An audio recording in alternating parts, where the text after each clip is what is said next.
नोरमा group, जो सोचता है वो करता है। आपके अपने सपनों का आशियाना। वोटिंग खत्म होते ही सबसे बड़ी उत्सुकता होती है कि आखिर इस वोटिंग में हुआ क्या, जनता ने किसे वोट दिया और जनता का रुझान क्या था। इन सभी बातों को लेकर के मंथन का दौर शुरू हो जाता है और राजनीतिक दल जो पिछले 1 महीने या 15 दिन से चुनाव प्रचार करते हैं, समीकरण बैठाने की कोशिश करते हैं, गांव-गांव और लोगों तक मेन टू मेन जो वोटिंग के लिए जो संपर्क साधते हैं, उन सब का असर क्या हुआ इसके जोड़ घटाव में लग जाते हैं। खास करके बूथ पर जो उनके एजेंट होते हैं या फिर बूथ पर जो उनके कार्यकर्ता होते हैं, उन कार्यकर्ताओं से फीडबैक लिया जाता है। लेकिन इसके साथ साथ आपको बता दें कि पत्रकारिता जगत में भी हम सभी फीडबैक लिया करते हैं और हमारे फीडबैक सटीक होते हैं, क्योंकि हम किसी व्यक्ति से नहीं और अपने पार्टी के लोगों से नहीं, बल्कि हम सभी से पूछ करके और ये स्थापित करने की कोशिश करते हैं कि आखिर इसके मायने क्या हैं और जो बात कही जा रही है उसके असर क्या होने वाले हैं परिणाम में। ऐसा ही कुछ भारत लाइव लगातार करता आ रहा है और आज भी हम आपके सामने रामगढ़ का परिणाम लेकर के आए हैं कि रामगढ़ का रिजल्ट आखिर क्या होने वाला है। ये एक संभावित जो लोगों से जानकारी मिली है और जो पूछा गया है उसके आधार पर है और इसको पूरी तरह से हम दावा नहीं कर रहे हैं, लेकिन जिस तरह से लोगों ने अपनी बातें रखी है और जो माहौल रहा है वो साफ बता रहा है कि कहीं ना कहीं रामगढ़ में बाजी पलटने जैसी लग रही है। कौन जीतेगा कौन हारेगा हम आपको बताते हैं, लेकिन सबसे बड़ी बात कि यहाँ जो कहा जा रहा था कि लड़ाई अजीत सिंह बनाम अशोक सिंह के बीच में है, यानी दो राजपूत आपस में रामगढ़ के सत्ता के लिए, रामगढ़ में अपनी सत्ता स्थापित करने के लिए, रामगढ़ फतह करने के लिए एक दूसरे के सामने तलवार भांज रहे हैं। लेकिन वास्तविकता ये है कि लाठी डंडे से होती हुई ये पूरी राजनीति और रणनीति पहुंच गई आखिरकार वोटरों के पास। और वोटरों ने क्या फैसला किया है ये हम आपको बताते हैं। इससे पहले आपको बता दें कि यहाँ से और भी उम्मीदवार खड़ा थे। यहाँ से बीएसपी जो पिछली बार 2020 के चुनाव में दूसरे नंबर पर रही थी और कड़ी टक्कर उसने दिया था भारतीय जनता पार्टी के साथ साथ राष्ट्रीय जनता दल को, सुधाकर सिंह को बड़ी मुश्किल से जीत मिली थी और 1000 के आसपास वोटों से उनकी जीत हुई थी। भारतीय जनता पार्टी तीसरे नंबर पर फेंका गई थी। तो वहीं आपको बता दें इस बार भी बसपा ने अपना यहाँ उम्मीदवार उतारा है और सतीश यादव यहाँ से उम्मीदवार हैं। जातीय समीकरण को बिठाते हुए जिस तरह से बसपा ने सतीश यादव को उम्मीदवारी दी है वो काफ़ी कुछ कहता है, यानी यादवों का वोट भी यहाँ बड़ा प्रभावशाली है। और अगर इस वोट को काटने में सतीश यादव सफल हो गए, क्योंकि उनके चाचा जो हैं अंबिका यादव भी वहाँ काफ़ी नेम फेम वाले नेता रहे हैं और लंबे समय तक उन्होंने राजनीति भी की है। आपको बता दें कि यादव वोटरों के अगर टर्नआउट की बात सही कही जा रही है, जो कहा जा रहा है कि बसपा ने यादवों का अच्छा खासा वोट अपने पाले में लिया है, तो वहीं दलितों के वोट के बारे में भी कहा जा रहा है कि बड़ी संख्या में गया है, क्योंकि मायावती बक्सर के क्षेत्र और कैमूर के क्षेत्र को काफ़ी प्रभावित करती हैं। आपने देखा भी होगा कि पिछले चुनाव में भी इन क्षेत्रों से उनके उम्मीदवार जीत करके आए थे। तो ऐसी स्थिति में कहीं ना कहीं यादव समाज अगर MOI समीकरण यानी राष्ट्रीय जनता दल से छटका है तो यहाँ का परिणाम बदल सकता है। तो वहीं दूसरी तरफ एक और बात आपको समझनी होगी कि जिस वोट बैंक के दम पर NDA गठबंधन और नीतीश कुमार दावे करते हैं लौकुश समीकरण, वहाँ भी एक बड़ी सेंधमारी की बात कही जा रही है।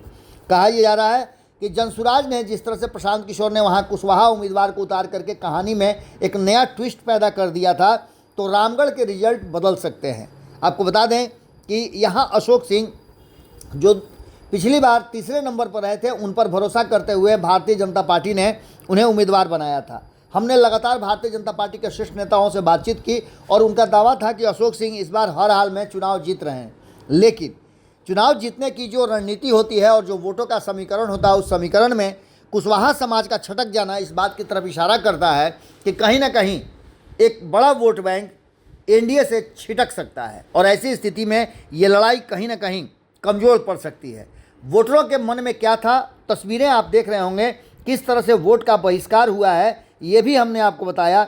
और ये पूरी की पूरी कहानी एक तरफ इशारा कर रही है कि रामगढ़ में जो परिस्थितियां थी वो कहीं ना कहीं एक बात तो साफ साफ कह रही थी कि रामगढ़ में चाह करके भी बहुत कुछ नहीं किया जा सकता है। आपको याद होगा कि इससे पहले अश्विनी चौबे वहाँ से लोकसभा का चुनाव हारे थे।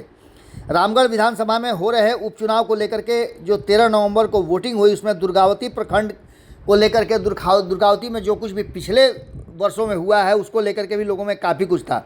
वहीं आपको बता दें कि यहाँ पर खड़सरा गांव है, जिस गांव में 57 और 58 पोलिंग बूथ पर लोगों ने बहिष्कार भी किया और लोगों का कहना था कि लंबे समय तक यहाँ हमने मौका दिया भाजपा को भी और राष्ट्रीय जनता दल को भी, लेकिन इस क्षेत्र का विकास नहीं हुआ। ग्रामीणों का कहना है कि पिछले कई लोकसभा और विधानसभा में हम लोग वोट देते आ रहे हैं, लेकिन हमारे लिए कोई जनप्रतिनिधि नहीं सुनता है। रेलवे लाइन क्रॉस कर रहे हैं हम हर बार और उसमें दुर्घटनाएं होती हैं, लेकिन इस पर भी कोई अब तक ध्यान नहीं दिया है। खैर, इन सारी बातों को लेकर के जो ये तो एक खास क्षेत्र की बात है, पूरे रामगढ़ में जिस तरह का माहौल रहा है वो साफ बता रहा है कि वोटर ने इस बार कहीं ना कहीं अपने मन को, अपने मिजाज को और अपनी बात को प्रकट नहीं किया है। लेकिन वहीं आपको बता दें कि राजपूत और राजपूत के बीच की लड़ाई में यादव और कुशवाहा एक बड़े फैक्टर बन गए हैं और कहीं ना कहीं इन दोनों ने खेल तो ज़रूर कर दिया है। अब 23 तारीख को पता चलेगा कि किसने बाजी मारी और उसका मार्जिन क्या होता है। जुड़े रहिएगा भारत लाइव के साथ। बहुत बहुत धन्यवाद। आपके सपनों को हमने सजाया है, ई होम्स पैनोरमा को हमने बनाया है। ई होम्स मेरा एक सपना था जिस पे मैं पिछले 4 साल से काम कर रहा था। हमने जो बनाया है वो सबने है माना। ई होम्स पैनोरमा में हो आपका भी आशियाना। और फाइनली हमने 2021 में इस प्रोजेक्ट को लॉन्च किया। बहुत लोग अप्रिशिएट कर रहे हैं कि पूर्णिया जैसे शहर में, बिहार के, एक तो बिहार की बात करें उसमें भी पूर्णिया जैसे छोटे जगह में इस तरह का लाइफस्टाइल देना, ये सुन के हम लोगों को बहुत अच्छा लगता है। ई होम्स में हमने कुछ और भी किया है, जैसे हम जिस जगह में रह रहे हैं हमारे फैमिली सिक्योर हो, उनको सिक्योरिटी का ध्यान में रखा है। आपकी सुविधा और सुरक्षा आपके लिए खास है, ये आपका विश्वास है। इसमें आर्टिफिशियल इंटेलिजेंस का 7 लेयर सिक्योरिटी का हमने इस्तेमाल किया है। लस ग्रीन कैंपस को बनाया है। यदि हमारा बाउंड्री वाल है तो वो वर्टिकल गार्डन है। ये जितनी भी फैसिलिटी होता है एक इंटरनेशनल टाउनशिप में ई होम्स है, ये हम लोग विश्वास नहीं कर पा रहे हैं। जो भी हमारे मित्र, दोस्त या जो भी हमारे बाहर के बाहर आते हैं तो हम लोगों को बहुत अच्छा सुनने को मिलता है और बहुत अच्छा क्रेडिट मिल रहा है। वो सारा हमने सिर्फ एक बिल्डिंग नहीं बनाया, हमने एक बहुत अच्छा लाइफस्टाइल दिया ई होम्स में, और मेरा एक सपना था जिसको मैं आज फुलफिल होते हुए देख पा रहा हूँ। ये आपका आवास है। ई होम्स पैनोरमा में अब आपका निवास है। E Homes Panorama, luxurious lifestyle redefined. Panorama group, जो सोचता है वो करता है। अगर ये वीडियो पसंद आई और वह बिहार के राजनीति और बिहारियत से सरोकार रखेनी तो सब्सक्राइब बटन दबा के चैनल के सब्सक्राइब कर ली। ओजे एगो घंटी बा, ओकरा बटन दबा देला से कुल सटीक और मारक खबर रुआ मुफ्त में मिल जाई। अगर रुआ पत्रकारिता के हमनी के नया प्रयोग में सहयोग कर चाहतानी तो ज्वाइन बटन दबा दी। पेटीएम नंबर नोट कर ली 9386816700। धन्यवाद।